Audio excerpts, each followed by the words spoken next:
But having resigned without a job to go to meant that I could actually implement a mini retirement. South America had been a mini retirement, I just didn't realise it, but this was my first genuine, deliberate, I am having a part of my retirement when I'm young action. And I really enjoyed it. I spent 5 months at home, and that was where the idea for Money School really came about. I started thinking about what I was passionate about, what I wanted people to do, and I was thinking about how many people that I had spoken to through mining who had fabulous wages, but couldn't afford to have holidays because their mortgages were too high. Or they'd bought jet skis and expensive cars and had no assets, and so the threat of a redundancy was really scary for them. And I found it incredible. I couldn't understand that. But of course, they didn't have this wonderful educator like my mother in their lives, and we're not taught about this at school. So that got me thinking, and all that quiet time by myself at home, I was able to come up with the idea of Money School, and it really started as an idea to teach parents about money so they could teach their kids, because I strongly believe it needs to come from the home. I got lured back to work though. Even though I was starting to earn a bit of passive income from my properties by then because I'd paid off the debts and I was getting some dividends from my shares, I was headhunted for a consulting firm that I had worked with on the client side when I was with BHP. And that was the beginning of a beautiful 3 years for me. My still boyfriend then and I were able to work 6 months of the year on and have 6 months off. And in the 6 months that I was working, I would work 4 to 5 days a week. It could be anywhere in Australia, and I actually worked overseas at one point. But when that job was finished, and I made sure that I only worked over winter, I had 6 months to spend wherever I wanted as a mini retirement. And I spent my time mostly in Margaret River, which is a wine region in the southwest of Australia, and a very beautiful one that I highly recommend you visit. And my partner and I had a wonderful time living down there. We studied, we ate well, we exercised. I wrote prolifically.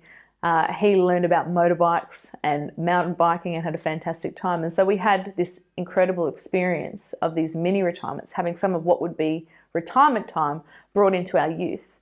And I remember thinking, it's madness. It's madness that people don't do this. How do people not know that this is an option?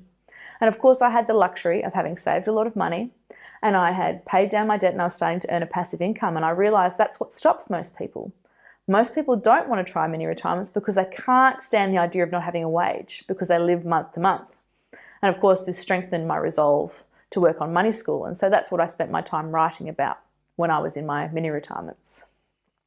So the end of those 3 years was the beginning of the next phase of my life.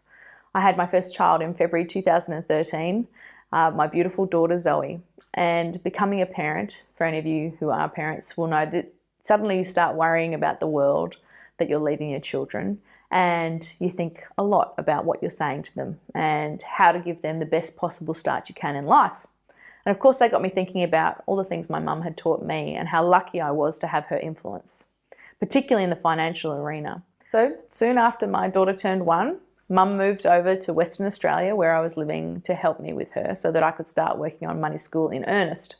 And we started out teaching courses face-to-face in small groups with people that knew me or knew of me.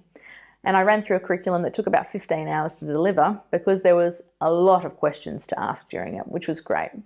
But having delivered that course several times, I realised that I had a fantastic curriculum on my hands that could make a difference to people's lives. And so I started to think about how I could get that message out.